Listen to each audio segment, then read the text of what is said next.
ఓం శ్రీ గురుభ్యో నమః. ఓం శ్రీకృష్ణ పరమాత్మనే నమః. ఓం శ్రీమాత్రే నమః. ఓం సాయిరాం.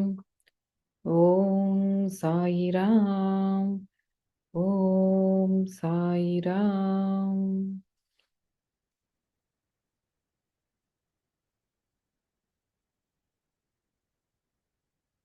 అందరికీ నమస్కారం. I welcome you all to portal to love and light channel for true spiritual seeker. ఈ ఛానల్ తరపున అందరికీ హార్దిక స్వాగతం. మనం శ్రీ శ్రీ శ్రీ పరమహంస యోగానంద గారు అందించిన God talks with Arjuna the భగవద్గీతలో 3వ అధ్యాయమైన కర్మయోగములో ఉన్నాము.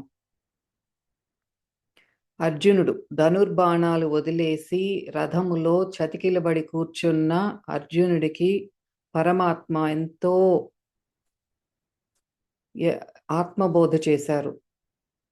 ఆత్మబోధ చేసిన తరువాత ధర్మ సూక్ష్మాలను తన కర్తవ్యాన్ని గుర్తు చేసిన తరువాత అర్జునుడు అడిగిన ప్రశ్న, స్థితప్రజ్ఞుని వాని లక్షణాలు ఏమిటి అని అడిగినప్పుడు 18 శ్లోకాల ద్వారా పరమాత్మ స్థితప్రజ్ఞుని యొక్క లక్షణాలు చెబుతూ అందులోనే ప్రతి ఒక్క సాధకుడు మనకి అసలైన శత్రువు ఎవరు అని మనకి చాలా వివరణాత్మకంగా, మీ ఇంద్రియాలే మీ శత్రువులు, చాలా జాగ్రత్తగా ఉండాలి, కొంచెం అశ్రద్ధ చేసినా సరే అవి విజృంభిస్తాయి, మీరెంత సాధనలో ముందుకు వెళ్ళినా సరే వాటికి ఉన్న ఆ బలాన్ని మనకి తెలియజేశారు శ్లోకాల ద్వారా. అవి అన్నీ వినిన అర్జునుడు, అంటే సాధకుడు అయిన మనలో కలిగే ప్రశ్నలు అర్జునుడు ద్వారా వ్యక్తపడేలా చేశారు పరమాత్మ. అంటే ఆ 2 ప్రశ్నలు ప్రతి ఒక్క సాధకుడికి ఇవంతా విన్న తర్వాత వచ్చేవి. ఏంటి అది? జ్ఞానయోగము, సాంఖ్యయోగము, కర్మయోగం, ఈ రెండిటి గురించి ప్రస్తావన వచ్చింది. ఏది నాకు చెయ్యాలో, నాకు కొంచెం సందిగ్ధావస్థలో ఉంది, ఈ రెండిట్లో ఏది ఉన్నతమైనది, నేను ఏమి ఫాలో అవ్వాలో చెప్పండి పరమాత్మ అని జనార్దన ఓ కేశవ అని ప్రశ్న అడిగాడు అర్జునుడు. దానికి సమాధానంగా 3వ శ్లోకంలో లోకేస్మిన్ ద్వివిధ నిష్ఠ అని, ఈ లోకము, ఈ సృష్టి ఆరంభించినప్పుడు నా చేత 2 మార్గాలు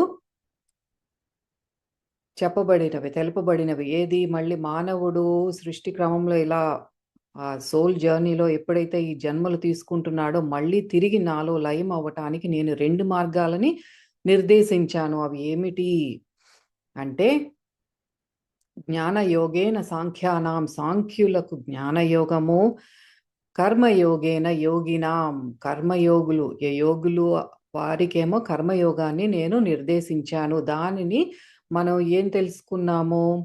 ఈ జ్ఞానయోగము సాంఖ్యులకి, కర్మయోగము యోగులకి అంటే అందులో మనకి మొత్తం మానవాళిలో 2 రకాలుగా మానవులను విభజించడం అయినది.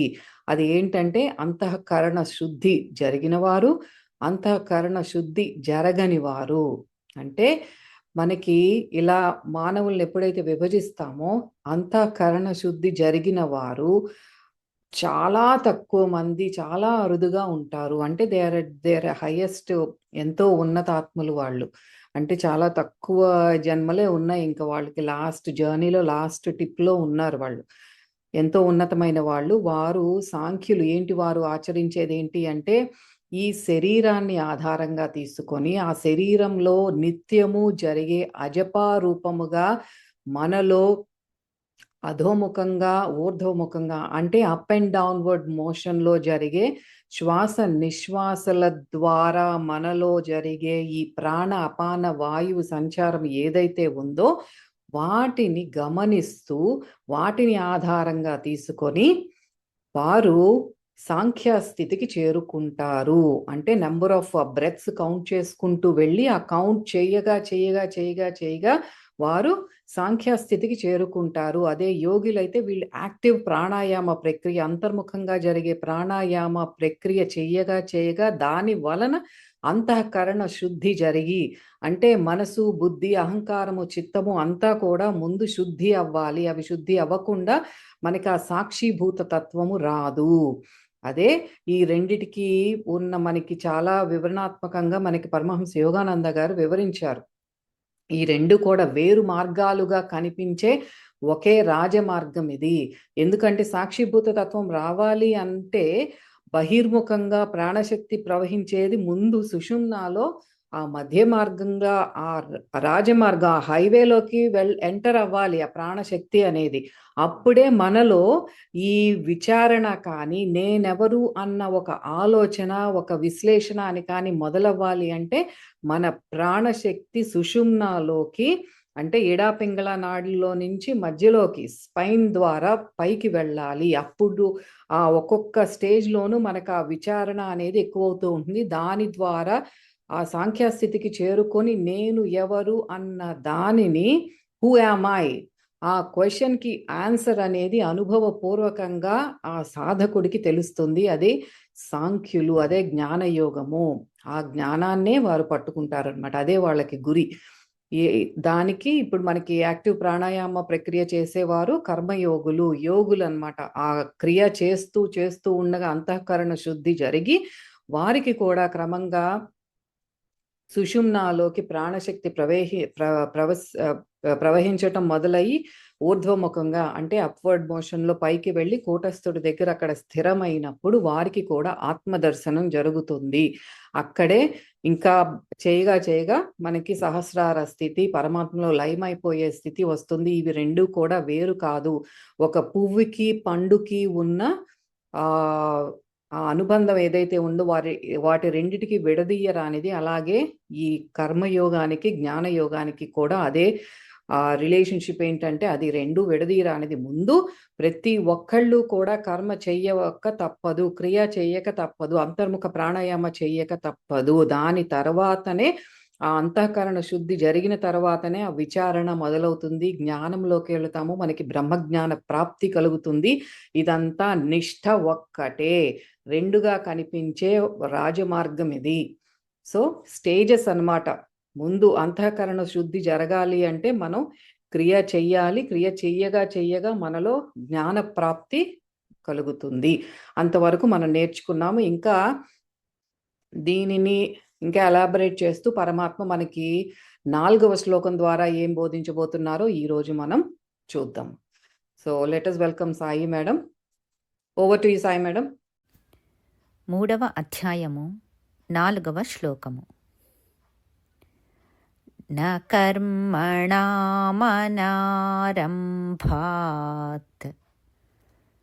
నైష్కర్మ్యం పురుషోష్ణుతే న చ సన్యసనాదేవ సిద్ధిం సమధిగచ్చతి. Thank you madam. ఇక్కడ ఏం చెప్తున్నారో చూద్దాం. ముందు పద విభజన చూద్దాము. పురుషః, నేను ఇంతకు ముందు కూడా చెప్పాను కదా, పద విభజన అది చెప్పేటప్పుడు దయచేసి మీ దగ్గర ఉన్న ఏ భగవద్గీత ఉంటే అది దగ్గర పెట్టుకోండి. పురుషః మానవుడు, కర్మణాం కర్మలను అనారంభాత్ ఆచరింపక పోవుట వలన నైష్కర్మ్యం యోగనిష్ఠా స్థితిని లేదా నిష్క్రియము అగు ఆత్మస్వరూప స్థితిని నా అశ్నుతే పొందడు చ మరియు సన్యసనాత్ ఏవా కర్మలను త్యజించినంత మాత్రాన అంటే చిత్తశుద్ధి లేక చేయబడిన కేవల సన్యాసము వలన సిద్ధిని అంటే మోక్ష సిద్ధిని లేదా జ్ఞాన నిష్ఠారూప సిద్ధిని న సమధి గచ్చతి పొందజాలడు. అది ఇక్కడ చెప్తున్నారు. మీనింగ్ ఏంటి దీనికి అంటే కర్మలను ఆచరించని మాత్రాన అంటే నేను ఎటువంటి కర్మలు చేయను అని చేయకుండా ఉండినంత మాత్రాన నైష్కర్మ్య సిద్ధి యాక్షన్లెస్ స్టేట్ ఆ స్థితి నిష్క్రియాత్మక జ్ఞానాన్ని కానీ పొందడు. కర్మలను వదులుట మాత్రంతోనే సిద్ధిని అంటే మోక్షాన్ని పొందజాలడు అని చెప్తున్నారు ఇక్కడ. ఇది మనకి గుర్తున్నట్లయితే అక్కడ మనకి సాంఖ్యంలో కూడా 47వ శ్లోకంలో కర్మణ్యేవాధికారస్తేలో 2వ లైను ఆ కర్మలు చెయ్యకుండా ఉండకూడదు. మా కర్మ ఫల హేతుర్భూహు మాతే సంగోస్త్వ అకర్మణి. ఆ కర్మను చెయ్యకుండా ఉండకూడదు అని అక్కడ కూడా చెప్పారు. దానికి ఇంకా ఎలాబరేట్ చేసి ఇక్కడ ఏం చెప్పబోతున్నారో చూద్దాము. ఇక్కడ 2 చెప్పారు. ఏమని? కర్మలను ఆచరించకపోవడము, కర్మలను త్యజించడము. ఈ 2 కూడా మనకి పనికి రావు అంటున్నారు. కర్మలను త్యజించడము, అందులో ఉన్న సూక్ష్మం ఏమిటి అంటే చిత్తశుద్ధి లేకుండా, అంతఃకరణ శుద్ధి లేకుండా ఓన్లీ బాహ్యంగా కర్మలను త్యజించటం వలన మనకు ఎటువంటి లాభము ఉండదు. ఈ 2 గుర్తుపెట్టుకోవాలి. ఓకే. నెక్స్ట్ ఇప్పుడు యోగరాజులు గారు ఏం చెప్తున్నారు దీని గురించి అంటే, క్రియ చేయకుండా ఆ విశ్రాంతి అంటే రెస్ట్‌ఫుల్ స్టేట్ అంటే క్రియ లేకుండా పరమ పురుషునిలో నిలవలేము. అంటే కూటస్థుడిలో మనం నిలవలేము. అది జరగనిచో అనవసరమైన విషయాల కోసం మనం కోరికలు కూడా అంతం కావు. నిత్యం కూడా మనకు విషయాల మీదకే, ఆ ఇంద్రియాల వైపుకే వెళ్ళిపోతూ ఉంటాము. కోరికలు అంతం కాకుండా ఆత్మ సాక్షాత్కారం అనేది కలగదు. అంటే కోరిక అంతమైనప్పుడే అన్నీ పరిపూర్ణమవుతాయి, అన్నీ సిద్ధిస్తాయి. అటువంటి సాక్షాత్కారం నుండి మనసు సంతృప్తి చెందుతుంది. కోరిక అంతమైనప్పుడే ఈ మనస్సు అనేది సంతృప్తి చెందుతుంది.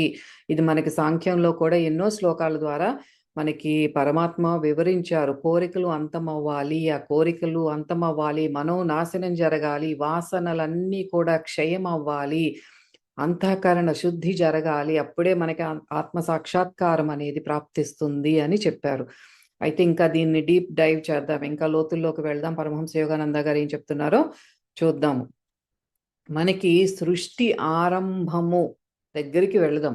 అక్కడికి వెళ్తే ఏమవుతోంది? ఒక సృష్టికర్త అంటే ఈ శుద్ధ చైతన్యం అనేది ఒక వైబ్రేషన్ లెస్ స్టేట్, అంటే ఎటువంటి ప్రకంపనలు లేని ఒక నిశ్చల స్థితి. అందుకే భగవంతుడు అంటే నిశ్చలుడు, నిరాకారుడు, నిర్గుణుడు, ఎటువంటి గుణాలు లేవు. త్రైగుణ్యాలకి ఆయన అతీతుడు.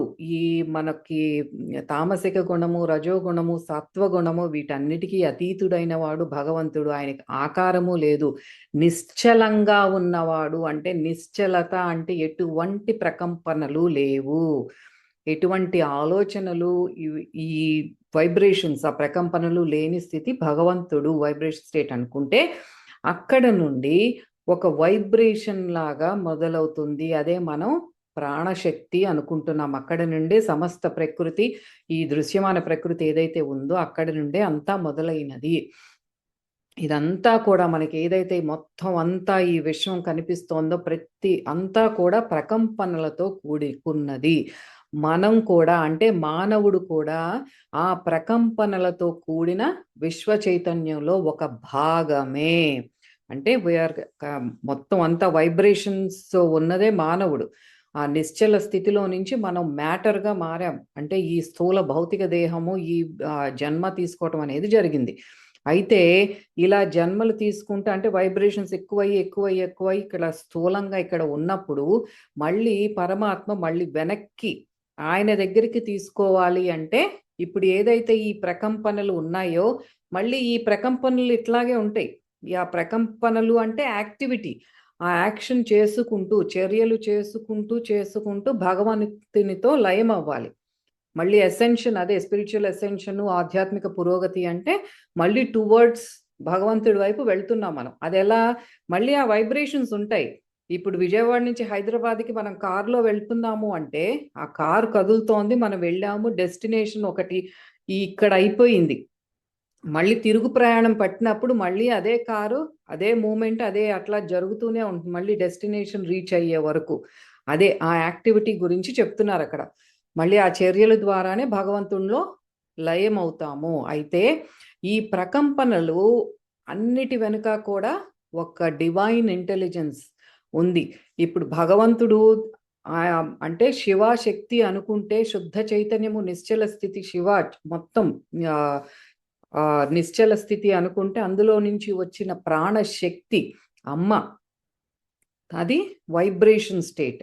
ఆ వైబ్రేషన్స్లో నుంచి వచ్చినదే ఇప్పుడు ఈ బిగ్ మైండ్, కాస్మిక్ మైండ్ అంటాం. అంటే ప్రాజ్ఞ మొత్తం అంతటిని నడిపించే ఒక జ్ఞాన స్వరూపం ఉంది. ఆ జ్ఞానం ప్రతి ఒక్కరిలోనూ ఉంది. అదే ఈ సమస్త విశ్వాన్ని నడిపిస్తోంది. అయితే మనము ఆ జ్ఞానాన్ని కానీ మనలో ఉన్న చిత్ శక్తిని, చేతనా శక్తిని వాడుకొని ఎటువంటి చర్యలు చేస్తున్నాము అనే దాన్ని బట్టి మనం భగవంతుడికి దగ్గర అయ్యే చర్యలు చేస్తున్నామా, లేక దూరం అయిపోయే చర్యలు చేస్తున్నామా?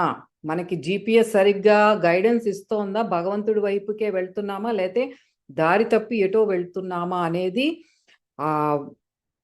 మనం చేసే చర్యలు వెనుక ఉన్న మన బుద్ధి, విచక్షణ ఇవన్నీ కూడా దే ప్లే ఇంపార్టెంట్ రోల్. పాపపు చర్యలు చేస్తున్నాము అంటే భగవంతుడి నుండి దూరం వెళ్ళిపోయే ఆ ప్రకంపనలతో కూడిన చర్యలు అయ్యి, అంటే రిపల్సివ్ ఫోర్సెస్ అయ్యి భగవంతుడిని దూరం చేస్తాయి. ధర్మ మార్గంలో లేకుండా మోసపూరితంగా ఉండటం, నిత్యం ఇంకొకళ్ళని ద్వేషించటం, ఇవన్నీ కూడా ఏంటి అంటే పాపపు కర్మలు. ఈ చర్యల ద్వారా మనకి భగవంతుడిని దూరం చేసుకుంటున్నాము, ఆయన దగ్గరకు వెళ్ళట్లేదు. ఇంకొక రకమైన చర్యలు 2 రకాలు ఇక్కడ, అదే చెప్తున్నారు ఇక్కడ. పాపపు చర్యలు, పుణ్యకార్యాలు, పుణ్య కర్మలు. ఈ పుణ్యకర్మలు ఏంటి? భగవంతునికి దగ్గరకు చేర్చే చర్యలు, అంటే అట్రాక్టింగ్ ఫోర్సెస్ అన్నమాట. ఈ అట్రాక్షన్ అండ్ రిపల్షన్ మనం సైన్స్లో చదువుకున్నాం కదా, అట్లాగనమాట. భగవంతునికి దగ్గరకు చేరుస్తాయి. ఏంటివి అవి అంటే యజ్ఞయాగాదులు కానీ, వేద పఠనం కానీ, మనకి శాస్త్ర గ్రంథాలు చదువుకోవటం కానీ, జపం కానీ, ఈ ప్రార్థనలు కానీ, ఇవన్నీ కూడా ఒక ప్రకంపనతో కూడిన చర్యలే. ఒక్కొక్కటి దానికి ఒక వైబ్రేషన్ స్టేట్ ఉంటుంది, ప్రకంపనలు ఉంటాయి. కానీ అవి ప్రకంపన లేని తురియా స్థితికి తీసుకువెళ్తాయి. ఏవి? ఈ పుణ్యకర్మలు అనేవి మనం ఈ ప్రకంపనలతో కూడుకున్నవే అయినప్పటికీ కూడా అవి మనలను ఎక్కడికి దారితీస్తాయంటే ప్రకంపనలు లేని ఆ నిశ్చల నిర్గుణ స్థితికి, అంటే తురియా స్థితికి మనని తీసుకువెళ్తాయి. అది పుణ్యకర్మలు.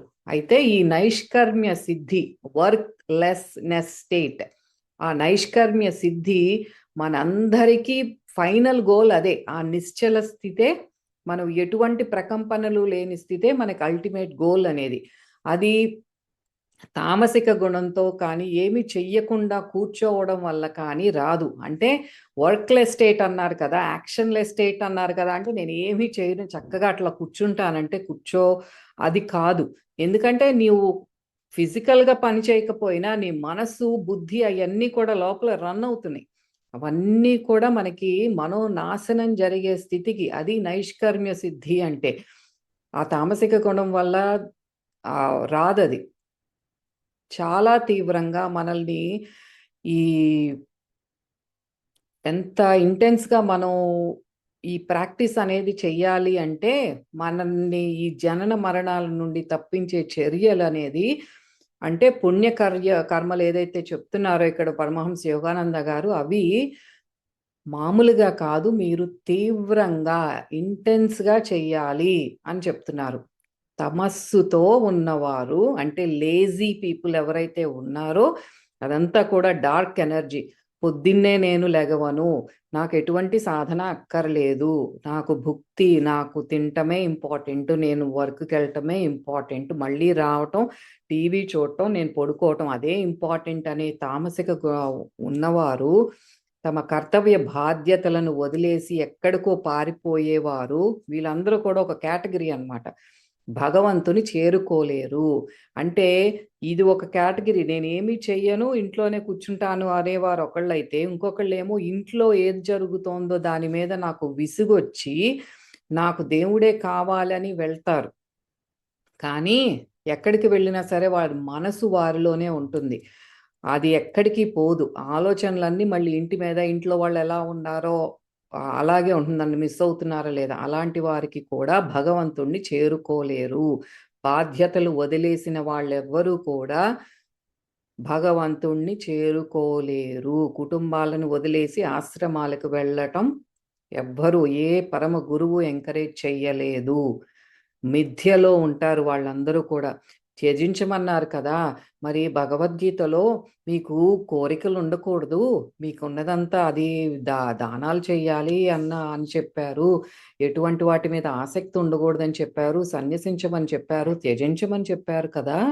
అన్నీ వదిలేసి ఏదో ఆశ్రమంలో జాయిన్ అయిపోతే ఏదో అయిపోతుందేమో, నాకు బాగా ఇదేంటి కాంతులు, లైట్లు కనిపించేస్తాయేమో, ఆత్మ సాక్షాత్కారం జరుగుతుందేమో అనేవారు చాలా మిథ్యలో, భ్రమలో ఉన్నవారు. చాలా పొరపాటది. ఎంత దూరమైనా పరిగెత్తండి, ఎంత దూరమైనా మీరు పారిపోండి మీ కుటుంబం నుంచి. ఎక్కడికి వెళ్ళినా మన అంతఃకరణ, మనసు, బుద్ధి, అహంకారము, చిత్తము శుద్ధి జరగకుండా ఉన్నప్పుడు మన ఆలోచనలు, కోరికలు మనల్ని వెంటాడుతూనే ఉంటాయి. మీరు ఎన్ని మైల్స్ పర్ అవర్ పరిగెత్తితే అవి మీకంటే ఎక్కువ మైల్స్ పర్ అవర్ పరిగెత్తుతూ మీ వెనకాలే వస్తాయి. నేను ఈ శరీరాన్ని, ఈ మనస్సుని అన్న భావన అనేది ఎప్పటికీ పోదు. బికాజ్ ఇన్నర్‌గా ఏమీ జరగట్లేదు అక్కడ. మనకి సాంఖ్యయోగంలో కూడా 59వ శ్లోకంలో పరమాత్మ చెప్తారు. నిరాహారస్య దేహినః అని. అక్కడ మీకు ఎంత మీరు బాహ్యంగా మీరు ట్రై చేసినా సరే అంతరంగా ఎటువంటి చేంజ్ అంటే మీకు ఆ ప్రాణాయామ చేయకుండా, సరైన సాధన చెయ్యకుండా మీకు ఎటువంటి మార్పు కలగదు. అదే ఇక్కడ చెప్తున్నారు. భౌతిక ప్రపంచానికి ఎప్పుడు మనం బందీగానే ఉంటాం. బాహ్య స్పృహ పోదు. ఈ దేహాత్మ భావన పోదు. నేను అంటే నేను ఈ బాడీ, నేను ఈ మనస్సు, నేను అంటే నన్ను అందరూ దేంతో అయితే గుర్తిస్తున్నారో అదే నేను అన్న భావన పోదు. పైకి అనిపించినా సరే లోతుల్లో ఇంకా నేను అన్నది పోదు. నచ సన్యసనాదేవ సిద్ధిం సమధిగచ్చతి. అదే చెప్తున్నారు. త్యజించినంత మాత్రాన మోక్షం సిద్ధించదు. సన్యసించిన వ్యక్తి శ్వాస రహిత స్థితి అంటే బ్రెత్లెస్ స్టేట్. ఈ పంచేంద్రియాల నుండి ప్రాణశక్తిని ఉపసంహరించుకోవడం అనేది అభ్యసించాలి. ఎవరైతే ఓకే నేనంతా సన్యసిస్తున్నాను అని పోని బాహ్యంగానే వారి స్టార్ట్ చేసినా వాళ్ళకి ఇంపార్టెంట్‌గా చేయవలసింది ఏంటి అంటే లోపల అంతరంగా జరిగే ఆ ప్రాణశక్తిని ఉపసంహరించుకోగలగాలి. బయటికి వెళ్ళిపోతున్న వాయువుని లోపలికి అంటే ప్రత్యాహార జరగాలి. దానికి తీవ్ర సాధన మొదలు పెట్టాలి. అదే మనకి 59వ శ్లోకంలో యదా సంహరతే చాయం కూర్మోంగానివ సర్వశఃలో చెప్పింది అదే. మనకి సంకల్పం మాత్రం చేతనే మన ప్రాణశక్తిని లోపలికి మనం ఉపసంహరించుకునే అంత గాఢ సాధన చెయ్యాలి. ఎట్లా అయితే మనం సుషుప్త అవస్థలో ఉన్నాం, పడుకునున్నాము, డీప్ స్లీప్‌లో ఉన్నప్పుడు మన మనస్సు కానీ, ఇంద్రియాలు కానీ మనకి ఎటువంటి స్పృహ లేదు. మనస్సు నిద్రపోతోంది. ఆ మనస్సుకి ఏదైతే ఇన్ఫర్మేషన్ అందిస్తున్నాయో ఆ ఇంద్రియాలు నిద్రపోతున్నాయి. ఇంకా ఇంద్రియ విషయాల నుండి కానీ, అవి తెచ్చే సమాచారం నుండి గానీ మనకు పూర్తిగా డిస్కనెక్ట్ అయిపోయాం. వాటికి మనకి సంబంధం లేదన్నట్టు ఆ సుషుప్తిలో మంచి నిద్రలో ఉంటున్నాం. కానీ అక్కడేంటి ఎరుక లేదు. నేను ఈ ఏదైతే మనం అనుభూతి చెందుతున్నామో ఆ ప్రశాంతత అనేది, ఆ అనుభూతి అనేది మనం ఎరుకలో ఉండి చెయ్యట్లేదు. ఇట్స్ జస్ట్ హ్యాపెనింగ్ అంతే. అట్లాగే మనకిప్పుడు దానికి కాంట్రాస్ట్ ఏంటంటే, మనం సాధనలో ఆ తీవ్ర సాధన చేస్తున్నప్పుడు గాఢ ధ్యాన స్థితిలో ఆ సమాధి స్థితిలోకి వెళ్ళినప్పుడు ఏదైతే మనకి సుషుప్త అవస్థలో డీప్ స్లీప్‌లో పడుకుని ఉన్నప్పుడు వచ్చే ఆ ప్రశాంతత కానీ, ఆ మనస్సు మనోనాశనం అవ్వటం కానీ, ఇంద్రియాలు నుండి ఏమి ఇన్‌పుట్ రాట్లేదు. ఇదంతా కూడా మనకి ఎరుకతో ఉంటాము. అది ఎరుకతో ఉపసంహరించుకోవటం అంటే అది. అంటే ఈ పూర్తిగా లయమైపోయింది. ఇంద్రియాలు, మనసు అంతా కూడా ఆత్మలో లయమైపోయింది. అది ఎరుకతో మనం సాక్షిభూతంగా చూస్తున్నాము. అదే సుషుప్తావస్థకి గాఢ ధ్యాన స్థితిలో మనకు ప్రాప్తించే ఆ సమాధి స్థితి కానీ రెండిటికి ఉన్న తేడా ఎరుక. 2 కూడా ఐక్య స్థితి అంటే వన్నెస్ స్టేట్‌నే మనం ఎక్స్‌పీరియన్స్ చేస్తాం గానీ, సుషుప్తిలో మనకు ఆ ఎరుక లేదు. వెరాస్ మనకి సమాధి స్థితిలో ఆ ఎరుక ఉంటుందండి. స్థితే, ఏకత్వ స్థితే. ఎలా అయితే సోమరిపోతుల్లాగా ఏ కాయ కష్టం చేయకపోతే మనకి రాత్రి నిద్ర పట్టదో, అదేవిధంగా ఎటువంటి ఆధ్యాత్మిక సాధన లేనటువంటి వ్యక్తికి కూడా ఎటువంటి ప్రశాంతత, పీస్ఫుల్ స్టేట్ అనేది పొందలేడు. ఆ బ్లిస్ఫుల్ స్టేట్ అనేది రాదు. అందుకే ఈ శ్లోకం ద్వారా మనకు చెప్పేదేంటంటే క్రియాపరావస్థ, వర్క్‌లెస్ ఆర్ యాక్షన్‌లెస్ స్టేట్ ఏదైతే ఉందో అది సిద్ధించాలి, ప్రాప్తించాలి అంటే తీవ్ర సాధన మీరు చెయ్యాలి. ఊరికే రాదది. సేవ వీటన్నిటికి మనకి ఉపమార్గాలని చెప్పారు కదా! మనకి సేవ చెయ్యాలి, సన్యసించాను, నేనేం చెయ్యను అంటే కుదరదు. అన్నీ ఈ ఉపమార్గాలు ఏమైతే ఉన్నాయో ఇవన్నీ ప్రాక్టీస్ చేసి హైవే మీదకి వెళ్ళాలి మీరు అని చెప్తున్నారు. సరైన గైడెన్స్, ఆ మార్గదర్శకత్వం లభించిన భక్తుడు ఒక గురువు ద్వారా ఎప్పుడైతే ఆ కరెక్ట్ గైడెన్స్ అనేది లభిస్తుందో, ఆ సాధకుడు యమనియమాలు కానీ, ధర్మ మార్గంలో ఉండటం కానీ, ఈ ప్రాణాయామ కరెక్ట్‌గా ఎలా సాధన చేయాలి అనేది నేర్చుకోవటం కానీ, ధ్యాన స్థితికి వెళ్ళడం, మరి ఈ బాహ్య చర్యల్లో సేవా మార్గంలో ఉండటం, తన చుట్టూ ఉన్న వారిని ఇంకా నలుగురిని ఈ స్పిరిచువల్ పాత్‌లోకి, ఆధ్యాత్మిక మార్గంలోకి ప్రోత్సహించటం, ఇవన్నీ కూడా సమాధి స్థితిలోకి చేరుకోవటం అంటే ఆ గాఢ ధ్యాన సాధన తనకు తాను చేసుకుని సమాధి స్థితిలోకెళ్ళటం ఇవన్నీ పాటిస్తూ నిజమైన శిష్యుడు తనను తాను ఈ పాపకర్మలు, కోరికలు అనే ఒక భయంకర ఊబి నుండి బయటపడేసుకోగలుగుతాడు.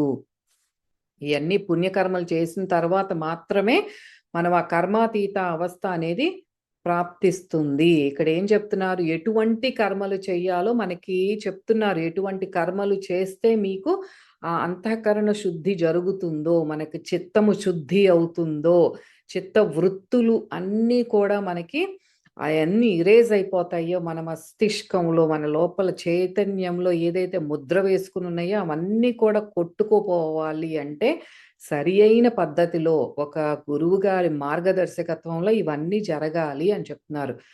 అప్పుడు గ్రాడ్యుయల్‌గా ఒక సాధకుడు ఇలా ఇయన్నీ ఫాలో అయినట్లయితే పరమహంస స్థితికి చేరుకుంటాడు. పరమహంస అంటే ఏంటి?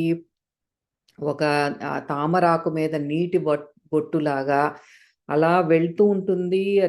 పరమహంస అట్లా నీటిలో వెళ్తూ ఉంటుంది గానీ, దానికి ఆ మలినం ఏమిని అంటుకోనీయకుండా తామరాకు మీద నీటి బొట్టులాగా అంటే మనకి బాహ్యంగా సంచరిస్తూ ఉంటాము కానీ, మనం దేనివల్ల కూడా ఆ డిస్టర్బెన్స్ అనేది క్రియేట్ అవ్వదు మన మనస్సులో. నిశ్చలంగా ఉంటామనమాట. భగవంతుడు ఎలా అయితే నిశ్చలుడో, తన వద్దకి తిరుగు ప్రయాణం పట్టి తనలో ఐక్యమైపోయిన తన బిడ్డలు కూడా నిశ్చల నిరాకారులై ఈ కర్మబంధాల నుండి శాశ్వత విముక్తిని పొందుతారు. ఆయనలో లయమైపోతున్నామంటే మనలో కూడా ఆ భగవంతుడి క్వాలిటీసే మనలో కూడా ప్రకటితమవుతాయి. ఇక్కడ భగవద్గీత సాధకులకి హెచ్చరిస్తోంది ఏమని? జ్ఞానము కర్మ కంటే ఉన్నతమైనప్పటికీ కూడా కర్మ చెయ్యకుండా బ్రహ్మ జ్ఞానం అనేది ప్రాప్తించదు. ఆధ్యాత్మిక చర్యలు అన్నీ కూడా ఒక నిచ్చెనెక్కుతున్నప్పుడు దానికి ఒక మెట్లులాగా ఎట్లా ఎక్కుతామో ప్రతి ఒక్కటి కూడా మనం చేసే ప్రతి పుణ్య కార్యము కూడా భగవంతునికి దగ్గర చేస్తుంది. అయి నిచ్చెన మెట్లు లాంటివి. ఒక్కొక్క మెట్టు వెరీ ఇంపార్టెంట్. అది చిన్నగా అనిపించొచ్చు, అధమమైనది అనిపించొచ్చు. But everything is important. అదే మనకి అంతిమ స్థితి చేరుకోవటానికి హెల్ప్ చేస్తాయి. ఒక్కసారి ఆ పైన టాప్ మోస్ట్ పాయింట్ రీచ్ అయిపోయాం. నిచ్చెన ఎక్కేసిన తర్వాత ఇంకా ఎటువంటి చర్య అంటే ఇటువంటివేమీ చెయ్యకపోయినా పర్లేదు. చేయవలసిన అవసరం అయితే లేదు. కానీ నాకింకా చెయ్యాలనిపిస్తోంది అని ఇచ్ఛానుసారంగా అనుకుంటే డెఫినెట్‌గా చేసుకోవచ్చు. కానీ దేర్ ఈజ్ నో నెసెసిటీ, అవసరం అయితే లేదు. ఇప్పుడు మనం చూసే పరమ గురువులు మన మధ్య ఉన్న వాళ్ళందరూ కూడా అంతే. వాళ్ళు మనకు ఆదర్శంగా ఉండటానికి చర్యలు చేస్తారు. వాళ్ళు కూడా ప్రాక్టీస్ చేస్తున్నట్లు కనిపిస్తారు కానీ వాళ్ళు చేయవలసిన అవసరం లేదు. మనకు చూపించటానికే వాళ్ళు చేస్తూ ఉంటారు. అయితే ఇప్పుడు అలాగే మనకి జీసస్ కానీ, మహావతార్ బాబాజీ కానీ, మనకి శ్యామాచరణల లాహిరు మహాశయులు వారు కానీ, యుక్తేశ్వర్ గిరి మహారాజ్ కానీ వీళ్ళందరూ కూడా అంతే. వాళ్ళు మన కోసం మనకి నేర్పించటానికి, మనల్ని ముందుకు తీసుకెళ్ళటానికి వచ్చిన దివ్య పురుషులు. వాళ్ళకి ఇంత సాధన, ఇంటెన్స్ సాధన చెయ్యాలనేదేం లేదు. అయితే ఈ శ్లోకాన్ని మనం ఎట్లా అన్వయించుకోవచ్చు? ఇప్పుడు ఈ ఫిజికల్ లైఫ్‌లో ఎగ్జాంపుల్ తీసుకోవాలి అంటే, ఒక గొప్ప బిజినెస్ మ్యాన్ ఉన్నాడు. అంబానీ ఉన్నాడు అనుకుందాం. ఆయన ఎంతో సంపాదించారు. ప్రపంచంలోనే ఒక రిచెస్ట్ మ్యాన్. అట్లా అంత సంపాదించేసిన తర్వాత, ఇంకా ఆయనకి కష్టపడాల్సింది, కాయ కష్టం చేయవలసిన పనేం లేదు. హ్యాపీగా ఏం చేయకుండానే రిలాక్స్ అవ్వచ్చు. ఆయనకి ఆ అర్హత ఉంది. అంత రిచెస్ట్ మ్యాన్ అయిపోయిన తర్వాత, కష్టపడాల్సిన అక్కర్లేదు. ఇంకా రిలాక్స్ అవ్వవలసిన అర్హత సంపాదించుకున్నారు. అయితే అదే ఒక బీదవాడిని తీసుకుందాం. ఎటువంటి యాంబిషన్ లేకుండా, ఏమి చెయ్యకుండా సోమరిలాగా ఉంటే, అది తనకే ప్రమాదకరం. తన కుటుంబానికి ప్రమాదకరం అది. అతనికి ఆ రిలాక్స్ అయ్యే అర్హత లేదు. దేర్ ఇస్ నో ఎలిజిబిలిటీ లేదు తనకి. అదే అలాగే మన కర్మలు చేయటము, ఈ జ్ఞానము కూడా అంతే. మనం రిలాక్స్ అవ్వటానికి అర్హత లేదు. అంటే ఇంకా మనకి జ్ఞాన ప్రాప్తి కలగలేదు. మనము ఏదో ఈ బుక్స్‌లో చదివేసి అంతా తెలుసుకుంటాం అనేది మిథ్య. అదొక భ్రమ. జ్ఞానులు మన మధ్య చాలా ఫింగర్స్‌తో లెక్కబెట్టే అంత చాలా తక్కువ శాతం ఉంటారు. మొత్తం 99% ఆఫ్ ద పాపులేషన్ అందరం కూడా కర్మయోగంలో చెయ్యవలసిన వాళ్ళమే. ఈ నాలెడ్జ్ ఉంది కదా అని జ్ఞానులము అనుకోవద్దు. కర్మ ప్రతి ఒక్కళ్ళు చేయవలసిందే. అదే మనకి ఆ అర్హత రావాలి అంటే నిత్యం మనం సాధన చేసినప్పుడు, ఇప్పుడు ఎట్లాగైతే ఒక రిచ్ మ్యాన్ రిలాక్స్ అవుతాడో, మనం కూడా ఆ స్టేట్‌కి రీచ్ అయినప్పుడు అప్పుడు రిలాక్స్ అవ్వచ్చు. అల్టిమేట్ గమ్యం చేరుకునే వరకు కూడా సాధన ఆపకూడదు. అదే అప్పుడు మనకి పోయిన శ్లోకంలో కూడా చెప్పింది అదే. పువ్వుకి, పండుకి ఉన్న ఆ సంబంధం ఏముందో, ఆ పండు అనేది ఆ చెట్టు నుండి వచ్చే అల్టిమేట్ ప్రొడక్ట్ అది. అది ఉత్తమమైనది. అది దాని ముందు స్టేజ్ ఏంటి అంటే పువ్వు. ఆ పువ్వులోనే పండు ఉంది. ఆ పండు పెరిగి పెద్దదయ్యే వరకు వే అయిన తర్వాత పువ్వు రాలిపోతుంది. అట్లాగే మన హైయెస్ట్ అచీవ్‌మెంట్ ఏంటి అంటే జ్ఞానమే. అదే అల్టిమేట్ అచీవ్‌మెంట్. అది వచ్చే వరకు కూడా మనం ఇవన్నీ కర్మలు చెయ్యక తప్పదు. మనకి అవతార పురుషులు శ్రీరాముడు కానీ, శ్రీకృష్ణ పరమాత్మ కానీ, వీరందరూ కూడా ఉన్నత కర్మలు ఎంతో ఆచరించి మనం ఎలా ఉండాలి, ఎలాంటి కర్మలు ఏ స్థితిలో ఉండి చెయ్యాలి అని మనకొక మార్గాన్ని నిర్దేశించారు. వీళ్ళందరూ కూడా మన కోసమే అవతారాలు తీసుకొని వచ్చారు. అందుకని we should all continue our sadhana. Action continue చేస్తూ to attain that actionless state. ఆ నిష్క్రియ స్థితికి సహజంగా జరిగేలా మనం సాధన చెయ్యాలి. అదే పరమహంస యోగానంద గారి దగ్గరికి ఒక భక్తుడు వచ్చాడంట. నేను భక్తి మార్గంలో 20 ఏళ్ల నుండి ఉన్నాను. కానీ నాకెప్పుడు కూడా భగవంతుడిని నేను అనుభూతి చెందలేదు అని వచ్చారంట. అయితే నేను నీ మార్గాన్ని మార్చమని నేను చెప్పలేను కానీ, నువ్వు ఒక గదిలో 20 ఏళ్లుగా బందీగా ఉన్నావు. దాని నుండి బయటపడటానికి నువ్వు సీలింగ్ లోంచి బయటకి రావాలని ట్రై చేస్తున్నావు. భూమి లోపలికెళ్ళాలని ట్రై చేస్తున్నావు. ఈ అన్నీ చూస్తున్నావు కానీ, నీకు డోర్ ఎక్కడుందో తెలియట్లేదు. నేను చూపించేది ఈ క్రియాయోగము అనేది ఏంటి అంటే, నీకు ఆ ద్వారాన్ని నేను చూపిస్తున్నాను. ఆ ద్వారమే ద స్పైన్. మన వెన్నుపూస. ఆ స్పైన్, ఆ సుషుమ్నా మార్గమే మనకి భగవంతుడికి దగ్గర చేర్చే ఆ ద్వారము లాంటిది సుషుమ్న. ఆ స్పైన్. అదే నేను నీకు చూపిస్తున్నాను. ఆ ద్వారం. దాని ద్వారా నువ్వు భగవంతుడిని భగవంతుడిని చేరుకుంటావు. అప్పుడే నీకు ఆత్మ సాక్షాత్కారం కానీ, భగవంతుని అనుభూతి కానీ నీకు కలుగుతాయి. బట్ బై ఆల్ మీన్స్ నేను ఈ మార్గాన్ని మార్చుకోమనైతే చెప్పను. But this is what Kriya Yoga is అని ఆయనకి ఎక్స్‌ప్లెయిన్ చేశారంట. అదే మనకి సరి అయిన సాధన మనకి ఇంటెన్స్‌గా చేస్తూ మనం కూడా ఆ నిష్క్రియ స్థితికి చేరుకుందాం. మరి ఇదే ఈరోజు 4వ శ్లోకం ద్వారా పరమాత్మ శ్రీ శ్రీ శ్రీ శ్రీ పరమహంస యోగానంద గారు మనకు అందించిన అద్భుతమైన ఆధ్యాత్మిక అంతరార్థము. సో, మీరందరూ చక్కగా సంక్రాంతిని సెలబ్రేట్ చేసుకున్నారు అని భావిస్తున్నాను. అందరికీ సంక్రాంతి శుభాకాంక్షలు. మళ్ళీ వచ్చే బుధవారం మళ్ళీ కలుద్దాం. అంతవరకు సెలవు. శ్రీకృష్ణార్పణమస్తు.